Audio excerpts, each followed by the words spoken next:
rookie. Offensive Rookie of the Year. Yeah, there we go. It took me a second. Even though Travis Hunter plays both sides. Okay, were you not surprised by this? Because I fully expected before I saw the odds for Travis Hunter to be at the top. I expected it to at least be ahead of Cam Ward, yes.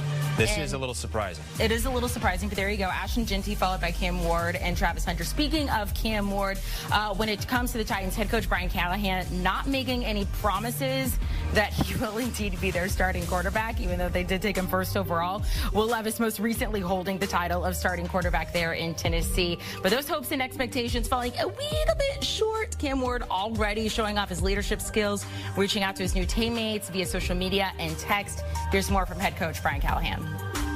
Yeah, well, they'll have plenty of opportunities. How those reps get shaken out will sort of be determined by how they perform when given opportunities. That part of it's been thought out. We have a plan in place, and what that looks like is going to ultimately be sort of up to them, you know, and how their performance goes when there's time to perform. So, feel good about the process and the plan in place, and there's going to be plenty of reps for those guys to compete and get better and improve and be ready to play in September. Jayden, I love a little bit of coach speak there from Brian Callahan talking about his quarterbacks. I mean, look, you take this guy #1 overall. Clearly, he should be your starting quarterback, which also does bode the question, what do they do about Will Levis?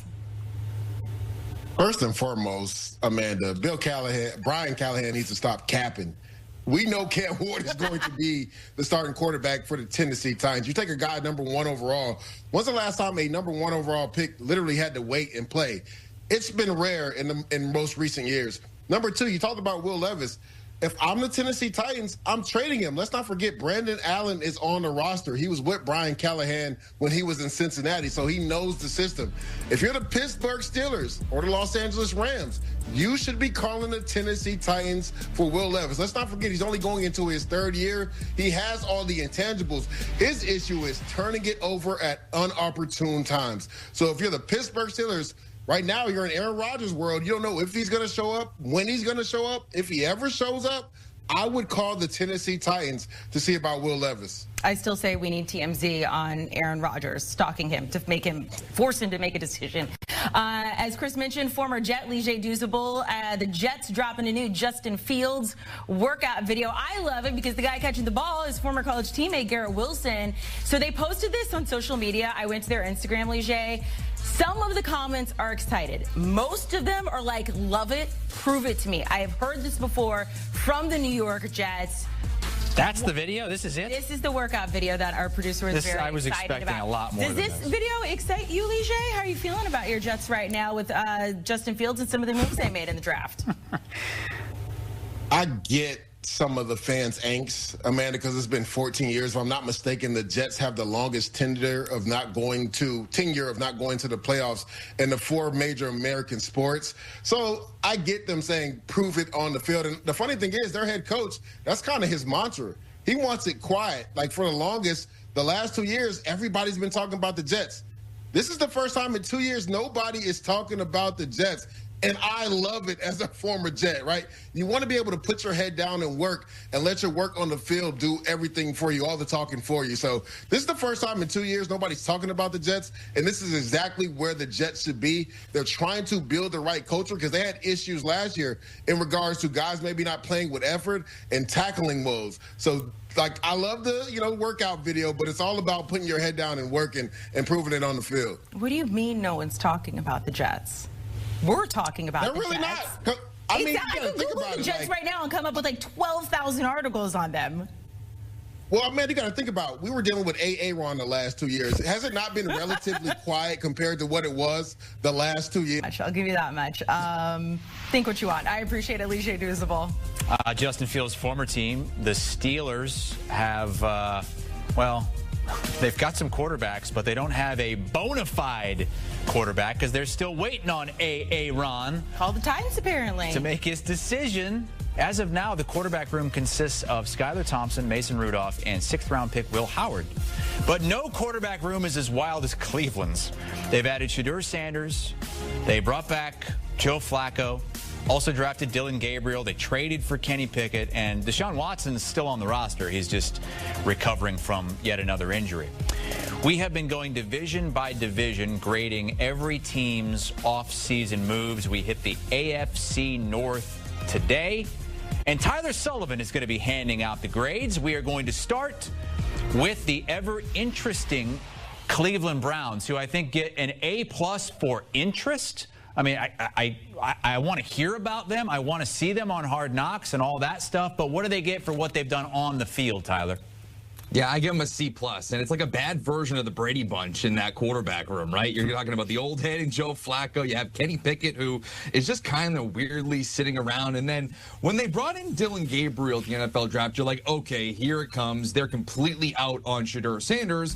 And you get to the 5th round, and all of a sudden, who's the pick? It's Shedeur Sanders. The whole thing is just absolutely confusing. And to me, it says that they're kicking the quarterback decision down in 2026. Yes, they did bring in Shedeur, and that's the guy that everybody was thinking pre-draft could be their answer long-term. And sure, possibly that could be it if it plays out that way. But ultimately, the actions of the Cleveland Browns tell you that they don't view him as a legitimate starting quarterback in the NFL. If they did, they would have taken him in the 2nd round or somewhere in day 2. Who knows? Maybe even in the 1st round if they really wanted to after they traded down. But overall, this team is building for the future. They're adding on defense and Mason Graham with the number 5 overall pick. They're gaining assets by trading down. Overall, this team is not necessarily a contender in 2025. They're looking more towards 2026 and 2027.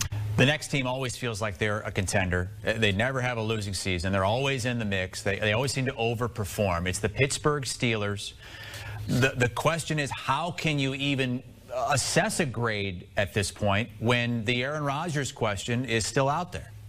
Yeah, exactly, right? I almost want to give them an incomplete here. I'll give them a C+ because overall, I do like what they were able to do. They finally were able to find a wide receiver, trading for DK Metcalf, signing him to that massive contract. But overall, who's throwing him the football? We're still sitting here in Aaron Rodgers purgatory, so it doesn't really matter what this team does. It doesn't matter if you go get DK Metcalf. It doesn't matter if you're making strides on the defensive side by drafting Derek Harmon, or you're kind of, you're getting Jack Sawyer late, who I really liked in the draft. If there's no quarterback here, and right now it's Mason Rudolph, who, I'm sorry, that just does not get me excited. That is the same scenario that you were in a season ago where you could barely get to 20 points per game, couldn't do it down the stretch. None of these additions really matter. So as much as I want to give them a higher grade, because I do like overall what they were able to do in certain respects, I just can't get excited about the Pittsburgh Steelers right now because I don't know who's going to be under center. We don't know what Aaron Rodgers is going to do. He's liable to sign with them the second I get off here, or he's liable to take this into week 10 somehow, and we still don't have a decision from him. It's the first day of May. The very first preseason game is the last day of July, the Hall of Fame game. Let's go to the Cincinnati Bengals, who did what they could on offense. They brought back Chase on a big deal. They brought back Higgins on a big deal. But offense hasn't been the question. The question's on D, and there's still a big question mark for their best player on defense. Yeah, you're absolutely right. I give him a C here, and that's kind of crazy, right? Because you're like, okay, they signed T. Higgins. They signed Jamar Chase. They were able to bring the band back together for Joe Burrow on offense. But to me, this is the same exact team that we saw in 2024. And when we're trying to look at these grades, we're trying to answer the question of, did you get better from a season ago? And I look at this Cincinnati Bengals team and say, no, they're largely the same team. We don't know what's going to happen with Trey Hendrickson. That's still kind of the looming situation hovering over their heads. And he is the best defensive player they have. This team, the reason why they missed out on the postseason in 2024 was because of this defense. It didn't matter that they had Jamar Chase and T. Higgins, who, again, they were able to retain. Credit to them. Good for the ownership to pull out the money and keep those guys there. But overall, defensively, I still have major concerns. Shamar Stewart in the 1st round has the tools to be a premier pass rusher in the NFL, but in college, he totaled 4.5 sacks. It's not like this is someone who they're going to bring in and instantly can be plug and play, and you know that he's going to be a game changer on the defensive side of the ball. There's some inherent risks there. So when we have questions about your 1st round draft pick on defense, we don't know about your best player on defense in Trey Hendrickson, I can't really give you more than a C+. And that's all you've given the 3 teams so far, a C and 2 C+. The last team, the Baltimore Ravens, you kind of you look, you don't see that they did a lot, but they've been better than all these other teams the last few years. Did they really need to do that much?